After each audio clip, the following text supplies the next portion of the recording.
Good morning again, everyone, and thank you very much for coming to the Lind Equipment webinar today on static bonding and grounding best practices. We're going to get started now, and I'd like to just remind folks of a couple different things. One is that we're going to be recording this session so that you can see it later, or you can refer to your colleagues if you like. So everyone who has attended will get that link. Secondly, we're going to hold off on questions until the end, but we will have an opportunity for you to ask questions of the presentation. And the way to do that is to click on the Questions tab on the webinar control panel.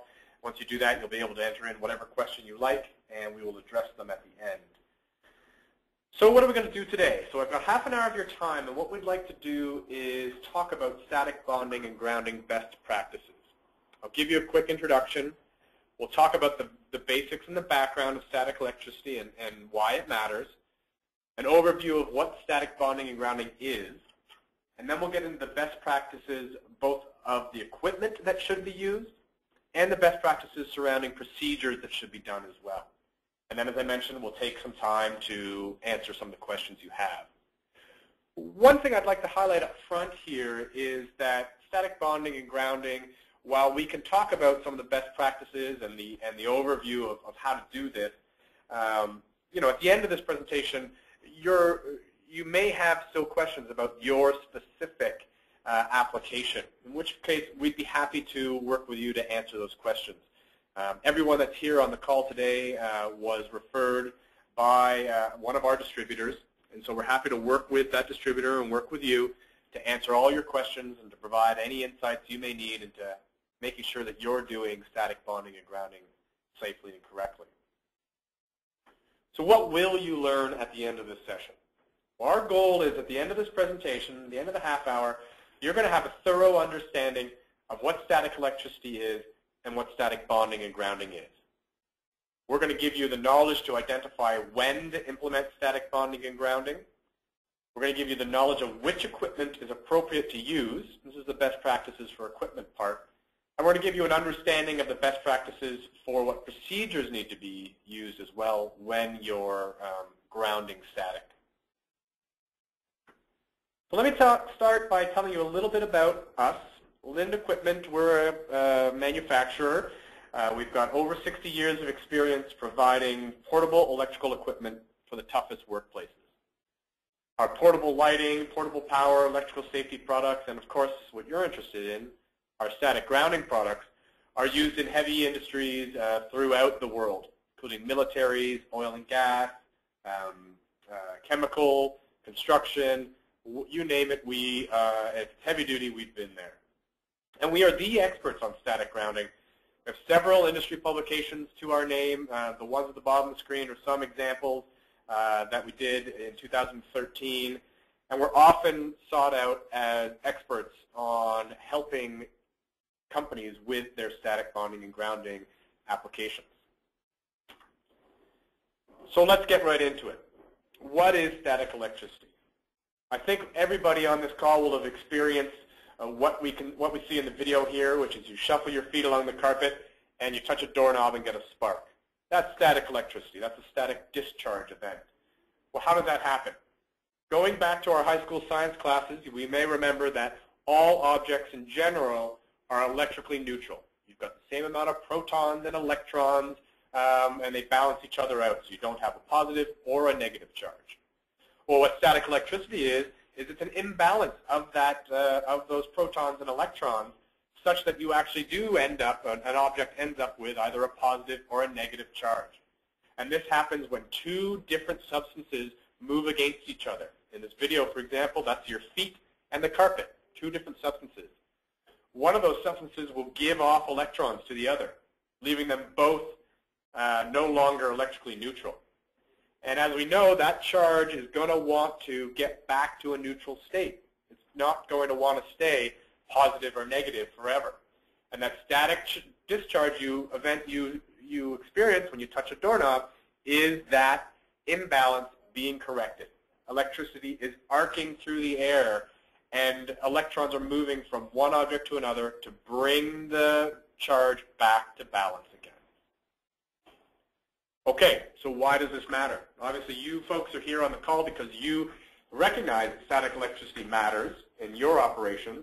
And let's just get into why that matters. Well, a static charge, a static discharge, is actually a really high voltage event. It's also a very low amperage event. So amperage is the amount of electricity that gets transferred. It's low amperage, and that explains why you don't get hurt when it happens. But it's very high voltage, which explains why the electricity is able to arc through the air and create a visible spark between your finger and the doorknob. That visible spark contains a ton of energy. So the only way electricity can arc through the air is if it has a lot of energy and a lot of heat. We don't generally use air as a way of conducting electricity. We use copper cables, for example, for your phones or computers, because those conduct electricity very well. You don't need a lot of voltage to move electricity through copper, but you need a lot of voltage to move electricity through air. And that high voltage static discharge actually has enough heat and energy inside of it to ignite flammable gases and dust. So while that spark you get on the doorknob in your office or your home is kind of annoying, when that spark happens in an area where there are flammable gases or dust, explosions happen. And here's some examples. So these are some sample headlines from the stories we've heard in 2013. There are many more than this, but we selected a select group here to show you that no matter what time of the year it is, and no matter what industry you're in, if you're handling flammables, there's a risk of a static discharge, and that static discharge can cause injuries, fires, and explosions. So just to pick a couple of these, the first one, static discharge blew up an oil tank. Further down, we see a plane hangar going up in flames and being destroyed from a static discharge. Later on, even 2 people die in an explosion in an auto shop that started with a static spark. So you can see there's a wide range of industries that need to be concerned about static electricity. The video you're watching on the right is an excerpt from a 60-minute episode where they examined a flammable dust explosion that gutted and destroyed an entire facility. And the pictures you see are that facility after the firefighters came there and put the flames under control. Fortunately, the entire facility was destroyed. And all these things happen from that simple static spark. So what do we do about it? I mean, shouldn't the authorities be concerned? Shouldn't people be aware of this? I mean, the answer is yes, people are concerned, of course. There are even now notifications at newer gas stations and newer gas pumps warning you of the dangers of static electricity, because you can even start a fire at the gas station through the simple act of getting back into your car, rubbing your coat or your clothes against the seat, and then coming back out and touching the handle on the nozzle that's going into your gas tank. That's generally how fires at gas stations start. So the Canadian Fire Code, OSHA, the NFPA in the US are all well aware of this, and they all mandate that static bonding and grounding must occur whenever flammable liquids are being dispensed, transferred, mixed, or loaded from one vessel to another. And I've highlighted this because this is really our key learning on when do I need to worry about static grounding. The answer is anytime you move around flammables, whether you're mixing them, whether you're pouring them, whether you're decanting them, whether you're unloading or loading a truck, whether you're refueling an aircraft. Anytime you mix those flammables, you need to be worried about static sparks. Now the problem with the fire codes in both Canada and the US is that they do not describe how that static bonding and grounding can be accomplished. There are generally accepted guidelines, there are industry norms that folks like us know about, but they're not written into the legislation of how to static bond and ground. So as a result, when we go and visit organizations out in the field, we see most often that even if they're doing it, they're doing it incorrectly. But there are a whole group of people as well that are not static bonding and grounding. And to be fair to those companies that are doing it incorrectly, they're often trying their best. They really do want to drain this off, but without that knowledge, that extra understanding of the best practices around the equipment and the procedures to be taken, they just don't do it right. So hopefully this presentation will help you get on the right track. So what are we talking about when we say static bonding and grounding? Well, let's break it down into its simplest essence. The goal of static bonding and grounding is to take that static electricity that's being built up from different materials rubbing together, whether it's flammables flowing through a pipe, whether it's a liquid being mixed, whether it's grains being poured, all that movement of materials is always generating static electricity. So our goal is to take that static electricity and bring it back to ground in a safe way that does not have to have a static discharge be that ultimate neutralizing event. So what we do is we bring all the equipment involved to the same electrical potential by bonding them together. That's the bonding part. And then we give the static electricity an easy path to go to ground. That's the grounding part, static bonding and grounding. We achieve this through using static grounding clamps and attaching it to the equipment and running typically metal cable to a known ground point. So as you see here in this illustration, a clamp is attached to a barrel and the static electricity can flow to that known ground point. That's the very basics of static bonding and grounding. Of course, accomplishing this in your facility and with your specific application is not always as simple as this, which is why we're trying to help you today with the best practices overview and happy to help you following up with closer consultations. Where do we typically see static grounding applications? Again, I'm going to highlight whenever you use flammables in your process, the law requires you to practice static bonding and grounding. So some examples, and this is not meant to be an exhaustive list, but anyone who does fuel transfers, anyone who has paint shops, chemical processing and distribution, petrochemical processing and storage, propane storage and distribution, even things like fiberglass parts manufacturing, hazmat cleanup, chemical remediation or recycling. All of these applications are dealing with flammables and as such are at a risk of static discharge. These two pictures rather, show you a couple of examples of where you would typically see static grounding applications. Inside a facility, here's a basic example of transferring flammables or mixing flammables in drums.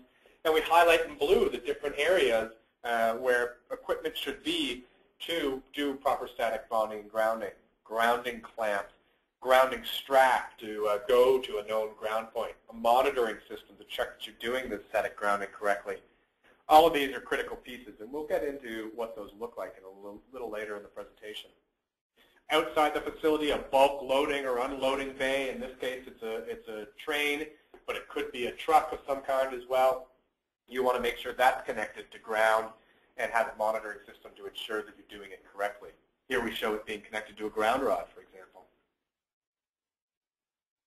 So let's get into the best practices. I'm going to start by telling you the best practices around equipment that you should and should not be using when you're static grounding. And then after that, going to talk about the best practices around procedures, how you drain the static electricity away using the proper equipment. So first off, right from the get-go, all containers and equipment involved in the process that's generating the static must be metal. And I can't stress that enough. Only metal allows the static to be accumulated and then dissipated off. If you use plastic containers, such as the one in the bottom right, they insulate the static electricity and won't let it go very easily. And often, that causes a situation where it's building up, building up, building up, and the only way to get rid of it is to have that static discharge. Attaching a clamp to a plastic barrel will not drain the static away. And I'll give you an example. We were touring a facility, and they had recently had an incident which caused them to change all of their garbage cans to be metal garbage cans in the facility. And it seemed like a simple thing, but they had plastic garbage cans, and somebody was throwing out the backing for a page of stickers. We've probably used stickers before and taken them off a page, and the page curls up when you're done. The material curls up when you're done. That's static electricity causing that to curl. They discarded that in the plastic garbage can, and then another worker came along and by accident discarded an oily rag in that same garbage can. Realizing his mistake, the worker reached into the garbage can to take the oily rag out, and a static spark occurred between the sticker sheet and the person reaching in, which ignited the fumes coming off the oily rag and caused the person to get burned. Thankfully, the person is fine. There wasn't any sort of lasting damage. But it's just a small example of how something so seemingly innocuous can actually cause a big problem. And so they switched all their garbage cans even to metal and grounded those, lest something like this happen again. But generally what you want to do when you're moving flammables is use all metal containers. And there is one exception to that. Folks using grains or sugar and moving those types of flour, moving that type of solid around, will typically need a loading bag, a loading sack to transport that in. They don't typically transport them in containers. So there are specially designed super sacks, as they're called, that have carbon fibers woven into the bag material and then a grounding point at the top of the bag. That will dissipate static electricity. But outside of that, you really need to be using metal. Secondly, make sure you use a proper clamp that's designed for static grounding. We have on here a picture of a clamp that you may recognize in your facility. It's a jumper cable. But the same thing that you would use to jump-start the battery in your car is the same thing that a lot of people use for static grounding. That's an incorrect piece of equipment to use. A lot of people will also use welding clamps to do static grounding. Again, incorrect. Both of these types of clamps are liable to do absolutely nothing for you when you're trying to use them for static grounding. And of course, static is the kind of thing that you can't see or smell or sense until it's too late, until there's a discharge.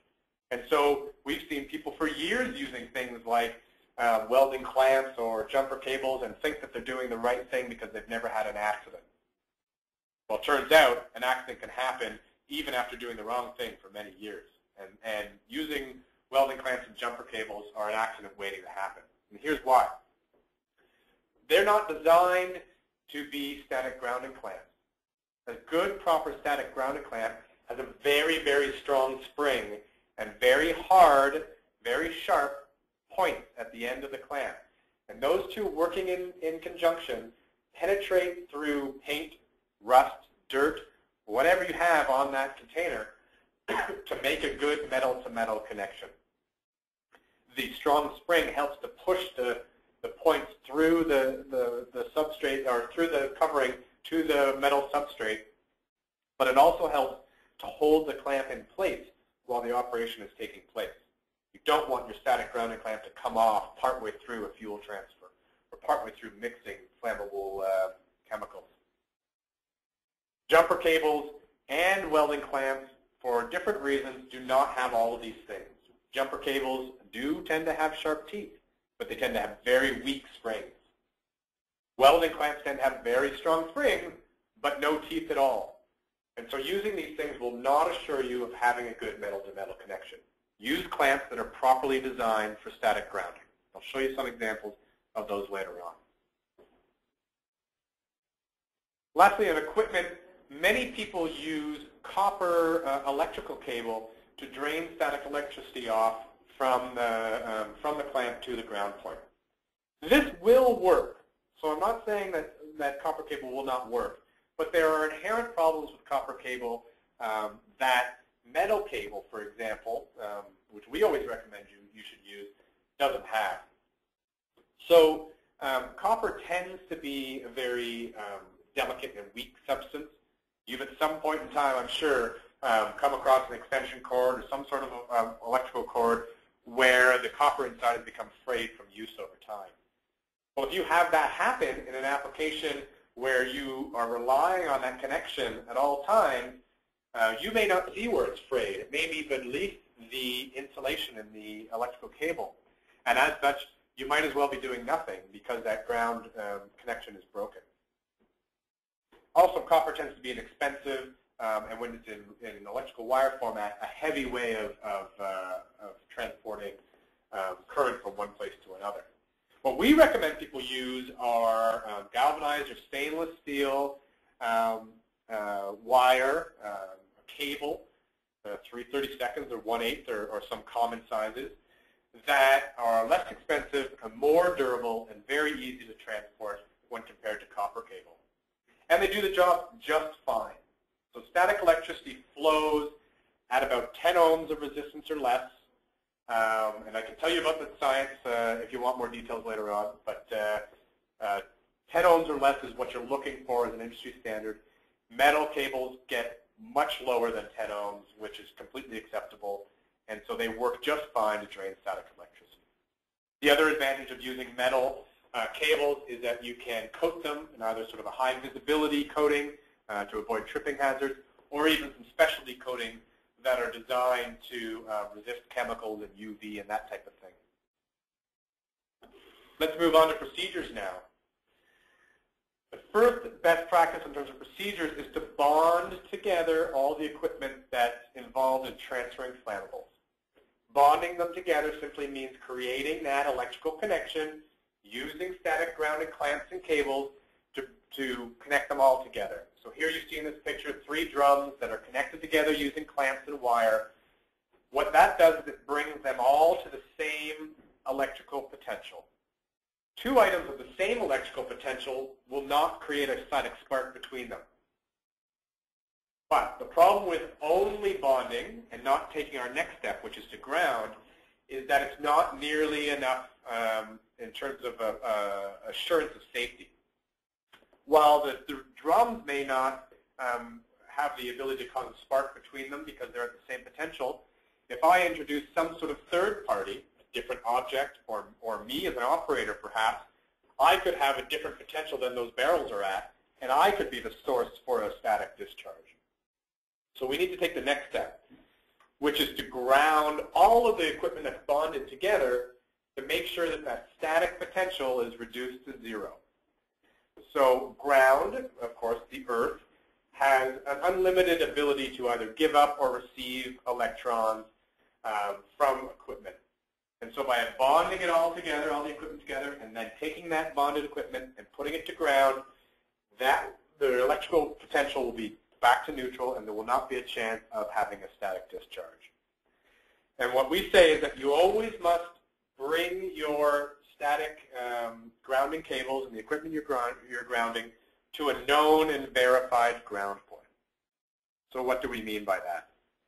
A known ground point is a spot that you have tested to be sure that it has the ability to give up and receive enough electrons. And that is always going to be some connection to Earth.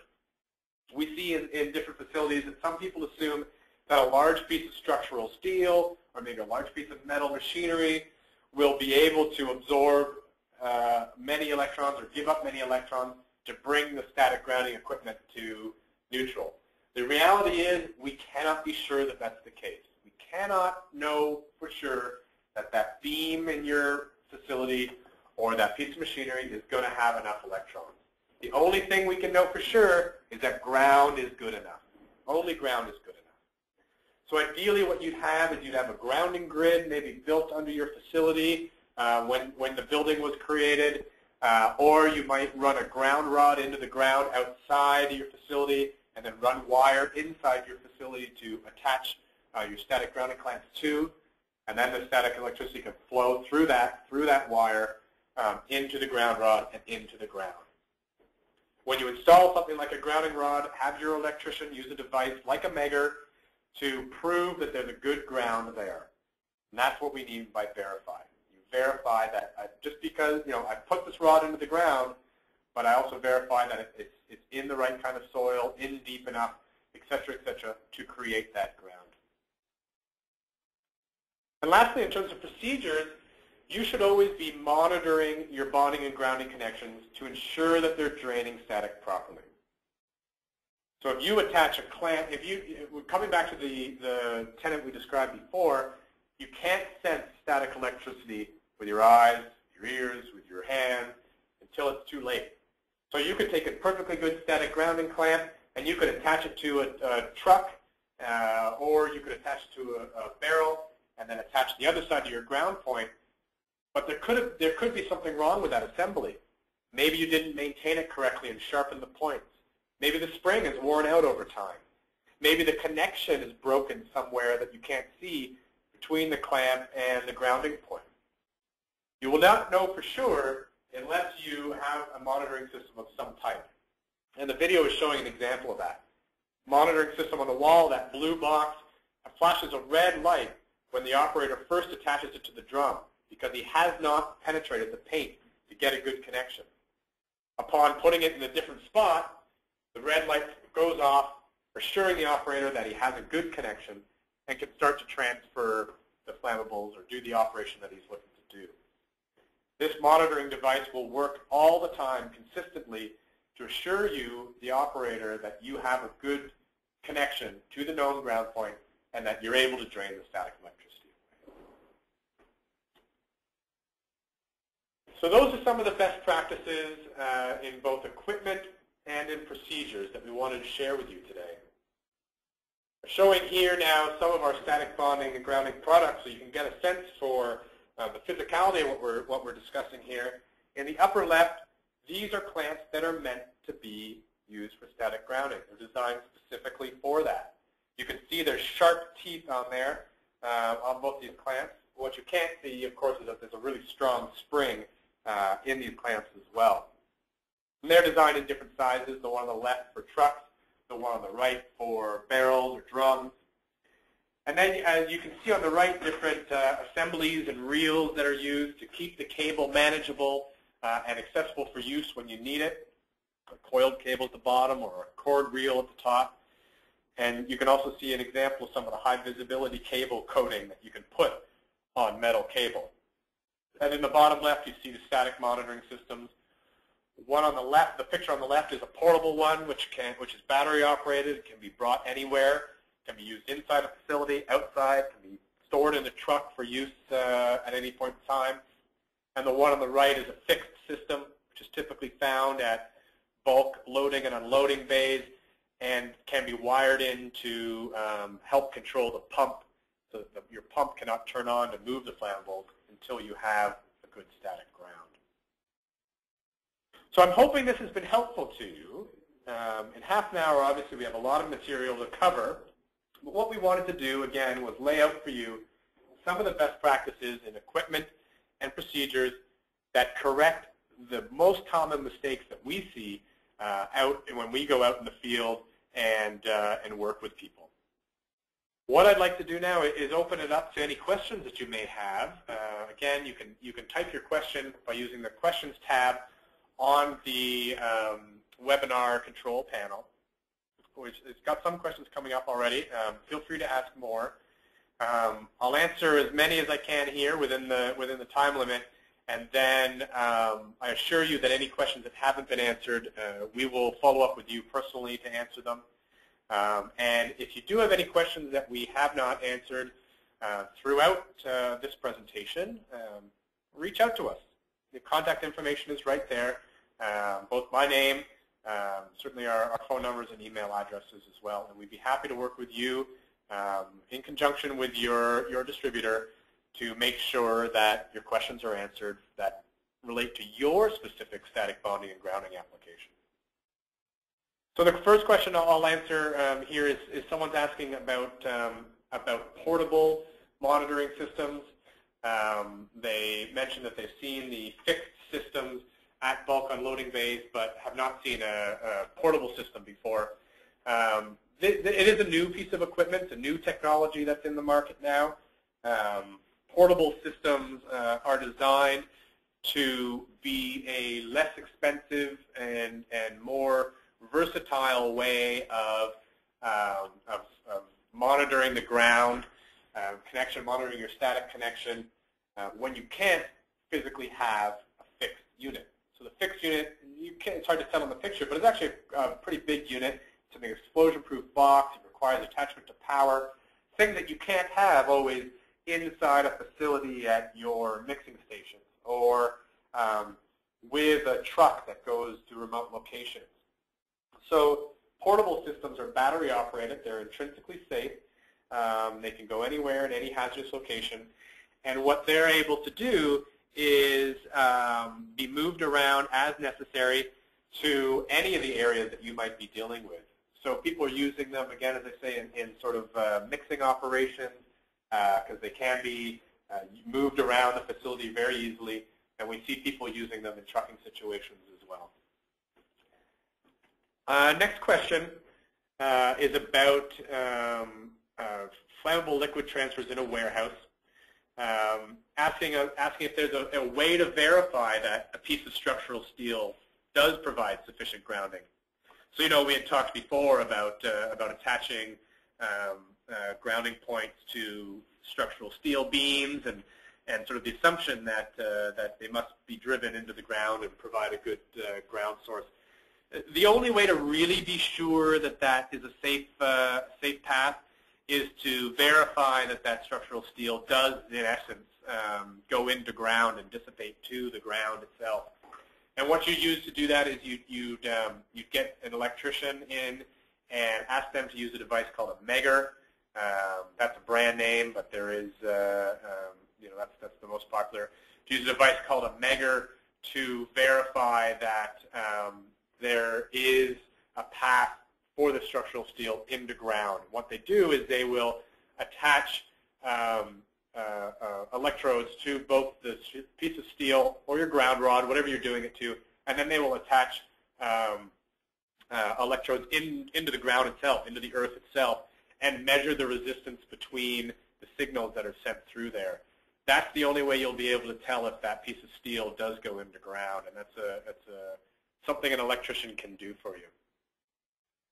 Next question, someone's asking if the presentation will be available on our website or distributed to the participants. The answer is yes. Everyone who's part of this presentation today will get a copy of this presentation and also a link to a recording. So you can hear my voice all over again if you'd like to. And so that'll be available to all of you, and you can share that with your colleagues if you like. A follow-up question on the megger point. Someone's asking if a megger does the same thing as a static ground monitor. The answer is no. They do different functions. So a megger confirms that a point, whether it's your ground rod or your structural steel, is in fact dissipating into ground. What a static monitoring device does is it monitors the connection from the clamp through the piece of equipment you're grounding, the truck or the barrel or what have you, back into the clamp and through all the way to that known ground point.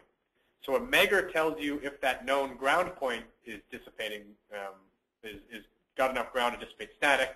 The static monitoring device tells you about your connection to that ground point vis-a-vis the piece of equipment.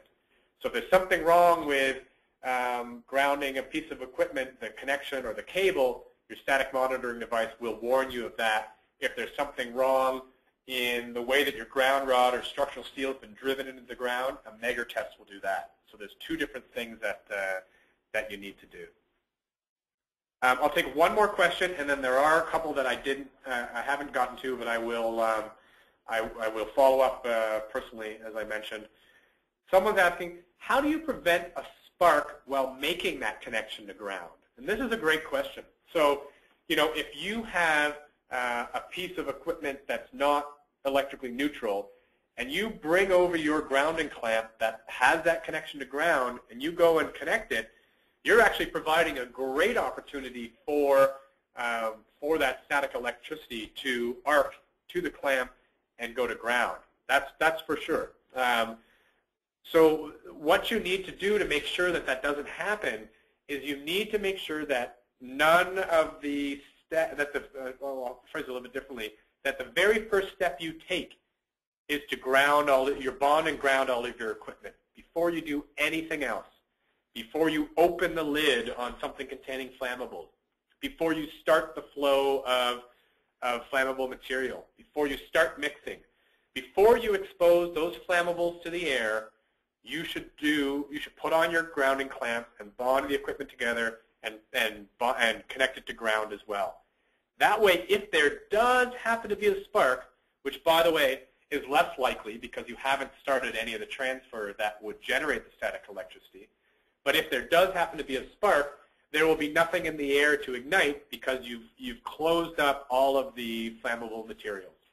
So imagine a situation where you're pouring from one vessel to another. Keep both vessels closed, attach the two vessels together using grounding clamps, attach one of the vessels then to a known ground point, then open up the containers, then start pouring, then move the containers around, all that type of thing.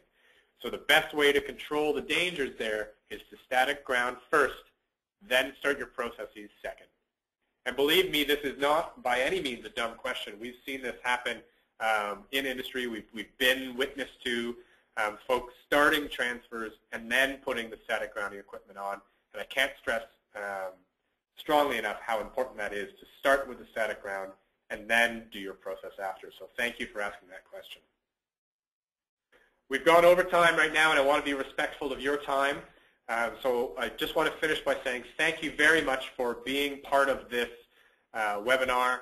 We love being able to share this information with you. We love being able to make sure that folks are safer out there with what they do. Please reach out to us or reach out to your distributor who invited you here if you have any more questions or want any more sort of one-on-one help or recommendations of equipment or processes. We're always happy to help, and we look forward to speaking with many of you in the future. So thanks again, and we'll talk to you soon.